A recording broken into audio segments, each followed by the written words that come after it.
नमस्ते बच्चों, कैसे हो आप लोग। हम आशा करते हैं आप लोग सकुशल होंगे। आज हम लोग यूनिट एंड मेजरमेंट का जो रेस्ट ऑफ पार्ट बच गया था उसके संबंध में जानेंगे। लेकिन सबसे पहले पिछले क्लास में जो कुछ हम लोग पढ़े थे थोड़ा उसका रिवीजन कर ले तो मैं समझता हूँ आप लोग को समझने में सहूलियत होगी। तो सबसे पहले क्लास में हम लोग पढ़े थे यूनिट और इम्पोर्टेंस ऑफ यूनिट। तो सबसे पहले हम यूनिट का एक बार डेफिनेशन जान लें, फंडामेंटल यूनिट का, फिर डिराइव्ड यूनिट का, एक एक कर हम लोग पढ़ेंगे। तो फंडामेंटल यूनिट के बारे में जहाँ तक हम लोग जानते हैं कि फंडामेंटल यूनिट जो होता है वह फंडामेंटल क्वांटिटी के यूनिट को ही कहा जाता है, अर्थात फंडामेंटल यूनिट के क्वांटिटी को या फंडामेंटल यूनिट के कॉरेस्पॉन्डेंस यूनिट को हम लोग फंडामेंटल यूनिट कहते हैं। तो इस हिसाब से फंडामेंटल यूनिट का डेफिनेशन क्या होगा, तो हम इसको डिफाइन कर सकते हैं कि the unit of those physical quantity which do not depend upon any other physical quantity that is called fundamental unit। एक बार मैं फिर से रिपीट करता हूं, the unit of those physical quantity which do not depend upon any other quantities are called fundamental unit। पिछले class में हमने एक फंडामेंटल क्वांटिटी करस्पॉन्डेंस उसका यूनिट आपको दिया था, एक चार्ट दिया था, उसमें लिखा था कि लेंथ को हम लोग एल से रिप्रेजेंट करते हैं और इसका यूनिट होता है मीटर जिसको एम से रिप्रेजेंट करते हैं। मास दूसरा फिजिकल क्वांटिटी था मास, जिसको हम लोग एम से रिप्रेजेंट करते हैं और उसके यूनिट को किलोग्राम से रिप्रेजेंट करते हैं, यानी केजी से रिप्रेजेंट करते हैं। थर्ड फिजिकल क्वांटिटी था टाइम, जिसको हम लोग स्मॉल टी से रिप्रेजेंट करते हैं और उसके यूनिट को सेकेंड कहते हैं, जिसे एस से रिप्रेजेंट करते हैं। फोर्थ फिजिकल क्वांटिटी था टेम्परेचर, जिसको हम लोग कैपिटल टी से रिप्रेजेंट करते हैं और उसके यूनिट को केल्विन कहते हैं, जिसे हम लोग के से रिप्रेजेंट करते हैं। तो इस तरह का चार्ट हमने आपको उपलब्ध करा दिया है पिछले क्लास में, आप उसको देख सकते हैं। इसके बाद हम आते हैं जो दूसरा था जिसको हम लोग कहते हैं डिराइव्ड यूनिट। तो डिराइव्ड शब्द का मतलब ही होता है जो किसी दूसरे की मदद से बनाया गया। तो ऐसे भी हम लोग पढ़े थे कि जो डिराइव्ड फिजिकल क्वांटिटी होता है उसके यूनिट को ही हम लोग डिराइव्ड यूनिट कहते हैं। तो डिराइव्ड यूनिट का डेफिनेशन क्या होगा, तो हम कह सकते हैं कि the unit of those physical quantity which derived from the help of fundamental physical quantity is called derived unit। यह इसका डेफिनेशन होता है।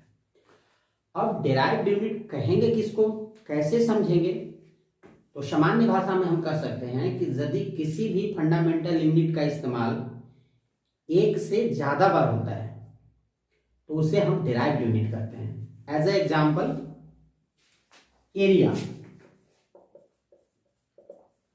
एरिया हम सब परिचित हैं, एरिया होता है लेंथ इंटू ब्रेथ।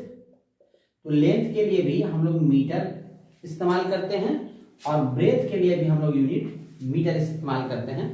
तो इस हिसाब से इसका यूनिट हो जाता है मीटर स्क्वायर। सेकेंड समझ सकते हैं वॉल्यूम ये होता है length into breadth into height. इन तीनों के लिए हम लोग मीटर का इस्तेमाल करते हैं और लिखते हैं मीटर क्यूब। तो यहां पर मीटर स्क्वायर और मीटर क्यूब अर्थात एरिया का यूनिट भी डिराइव्ड यूनिट का एग्जांपल होगा और वॉल्यूम का यूनिट भी डिराइव्ड यूनिट का एग्जांपल होगा। तो यहां हम लोगों ने पढ़ा कि किसी एक यूनिट को एक से अधिक बार अगर लिखते हैं तो डिराइव्ड यूनिट बन जाता है। साथ ही साथ अगर हम एक साथ एक से ज्यादा यूनिट का इस्तेमाल करते हैं तो भी वह डिराइव्ड यूनिट का एग्जांपल बनता है। जैसे हम पढ़ेंगे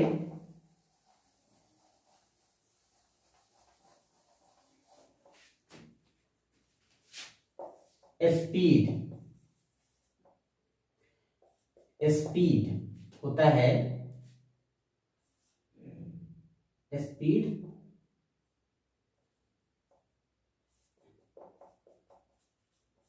डिस्टेंस बाय टाइम। डिस्टेंस के लिए हम लोग मीटर का इस्तेमाल करते हैं और टाइम के लिए सेकंड का। तो यह भी हमारा डिराइव्ड यूनिट का एग्जांपल होता है। यह एक्सीलरेशन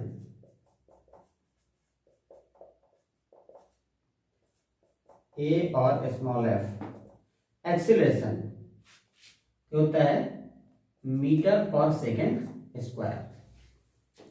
तो यह भी डिराइव्ड यूनिट का एग्जांपल हुआ। तो मैंने कहा कि डिराइव्ड यूनिट हम कैसे समझेंगे, तो किसी एक यूनिट का एक से अधिक बार उपयोग में आना या दो अलग अलग यूनिट का एक साथ आना, दोनों ही स्थिति में यह डिराइव्ड यूनिट का एग्जांपल बनता है। तो 7 हम लोग जो अभी तक पढ़े हैं फिजिक्स में, 7 फंडामेंटल यूनिट्स होता है, 2 सप्लीमेंट्री यूनिट होता है। रेस्ट ऑफ जितने यूनिट होंगे इन 7 2 9 के बाद वे लगभग डिराइव्ड यूनिट के एग्जांपल होते हैं। तो हम अभी पढ़े डिराइव्ड यूनिट, जो कि पिछले क्लास में रेस्ट ऑफ रह गया था। इसके बाद आज हम लोग आगे जो पढ़ेंगे उसमें होगा सिस्टम ऑफ यूनिट। आगे आज का जो क्लास हमारा शुरू होगा और सिस्टम ऑफ यूनिट से होगा। लेकिन इसके पहले एक चीज मैं आपको बताना भूल गया था, जो बता देना समझता हूँ, उचित समझता हूँ। जैसे हम लोग कहीं लिखते हैं कोई फिजिकल क्वांटिटी 10 kg, यहाँ kg यूनिट है, ये तो हम समझ चुके हैं। लेकिन इस 10 को हम क्या बोलेंगे, तो इसे हम 10 को मैग्नीट्यूड बोलते हैं। इस 10 को हम मैग्नीट्यूड बोलते हैं। एक और एग्जांपल इससे सीखेंगे हम लोग। जैसे आपको कोई बोला 5 मीटर या 50 मीटर, तो आपसे कोई पूछे कि यह तो मान लो सिंबल ऑफ यूनिट है, तो 50 को क्या बोलोगे, तो यहाँ पे हम लोग 50 को मैग्नीट्यूड बोलते हैं। क्या बोलते हैं, यानी किसी न्यूमेरिकल वैल्यू को हम लोग मैग्नीट्यूड बोलते हैं। या मैग्नीट्यूड वर्ड क्या होता है, थोड़ा इसको भी समझ लें।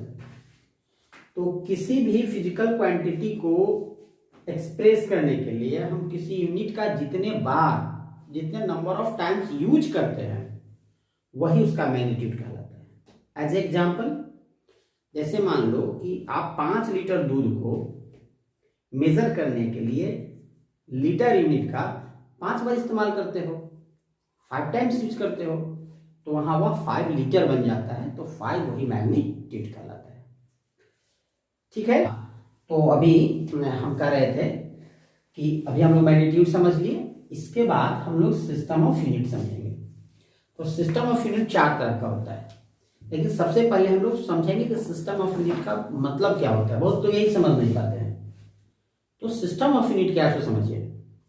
सिस्टम तो आप समझ रहे हैं, यानी कोई ऐसा रूल जिसके अंदर हम सब लोगों को काम करना होता है, उसको हम एज ए सिस्टम कहते हैं। हम कहते हैं मेरे स्कूल का ऐसा सिस्टम है, बोलते हैं मेरे घर का ऐसा सिस्टम है। मतलब ऐसी ट्रेंड बना होता है, उसी ट्रेंड के अंदर हम लोग को काम करना होता है।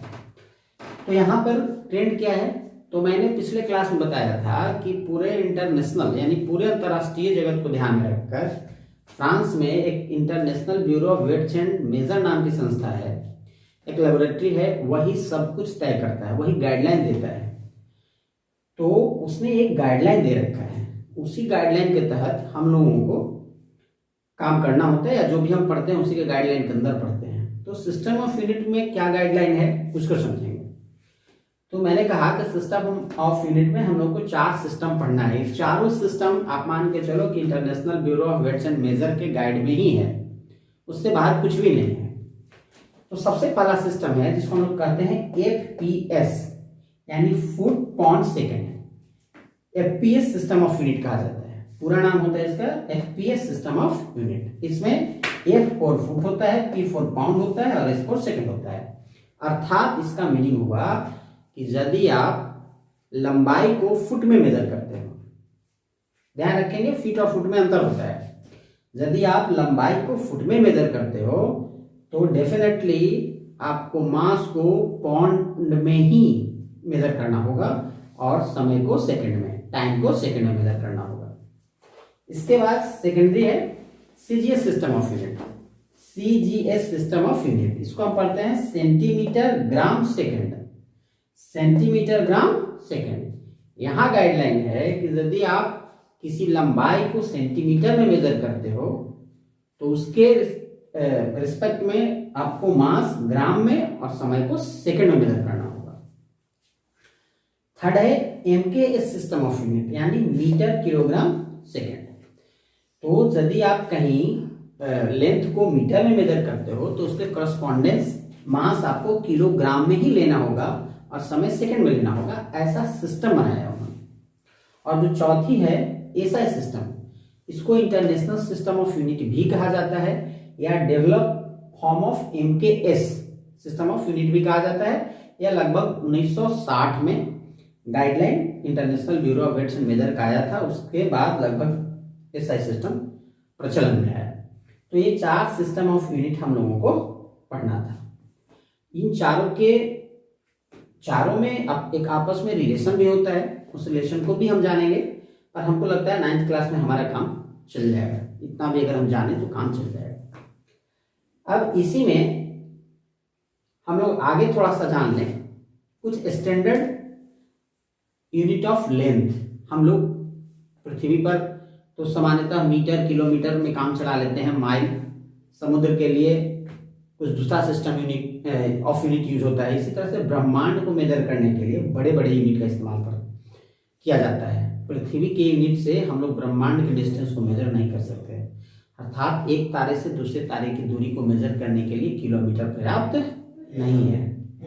जैसे समुद्र की में अगर दूरी नापी जाती है तो नॉटिकल माइल में नापी जाती है, क्योंकि समुद्र की लंबाई ज़्यादा है। ठीक उसी तरह से ब्रह्मांड के लिए हम लोग दूसरे यूनिट का इस्तेमाल करते हैं। उसमें 3 यूनिट खासकर चर्चा में रहती है, जिसमें सबसे पहला यूनिट होता है एस्ट्रोनॉमिकल यूनिट एयू। सिंबॉलिकली उसको एयू से रिप्रेजेंट किया जाता है। यह औसत पृथ्वी से इसकी लंबाई लगभग 1.5 × 10⁻11 मीटर की होती है। इसका मैग्नीट्यूड न्यूमेरिकल वैल्यू 1.5 × 10⁻11 मीटर होता है। 1 AU = उसके बाद आता है लाइट ईयर। लाइट ईयर आप हम सबने सुना होगा। तो लाइट ईयर का जो न्यूमेरिकल वैल्यू होता है वह 9.46 × 10⁻15 मीटर का होता है। और जो सबसे बड़ा यूनिट होता है लंबाई का, अर्थात लेंथ का जो सबसे लार्जेस्ट यूनिट होता है उसको हम लोग बोलते हैं पारसेक। और पारसेक जो होता है वह 3.26 लाइट ईयर के बराबर होता है। 1 पारसेक = 3.26 लाइट ईयर। आपके मन में सवाल होगा कि लाइट ईयर क्या होता है। तो लाइट ईयर का वैल्यू हम लोग ऐसे निकालते हैं कि सन रेज के द्वारा एक ईयर में जितना डिस्टेंस ट्रेवल किया जा सकता है उसे हम लोग 1 लाइट ईयर कहते हैं। तो आज हम समझते हैं कि इस क्लास के लिए इतना काफी होगा और क्लास 9th के स्टैंडर्ड के हिसाब से यह ठीक है। आगे इसमें 2 चीज और हम बता दें। एक होता है वेवलेंथ। आपने वेव की बात हमेशा सुनी होगी, तो उसमें एक वेवलेंथ होता है। वेवलेंथ का यूनिट हम लोग पढ़े हैं, इसको हम लोग एंगस्ट्रॉम में मेजर करते हैं। और एंगस्ट्रॉम यानी 1 एंगस्ट्रॉम = 10⁻⁻10 मीटर होता है। काफी छोटी यूनिट होगी, 10⁻10 मीटर होता है। इसी तरह हम लोग एक और चीज सुनते हैं माइक्रोमीटर, या जिसको हम लोग माइक्रोन भी कहते हैं। 1 माइक्रोन या 1 माइक्रोमीटर अर्थात 10⁻6 मीटर होता है। ये सारे न्यूमेरिकल वैल्यू आपके न्यूमेरिकल कैलकुलेशन में काम में आएंगे, इसलिए इनका वैल्यू आपको पूरी तरह से याद होनी चाहिए। अगर आपको ये सारे वैल्यू याद रहेंगे तो न्यूमेरिकल बनाने में काफ़ी मदद मिलेगी। तो आज हम अपने क्लास को यहीं विराम देना चाहेंगे। आप सबको धन्यवाद। आप सब कुशल रहें, हमारी अच्छी शुभकामनाएं।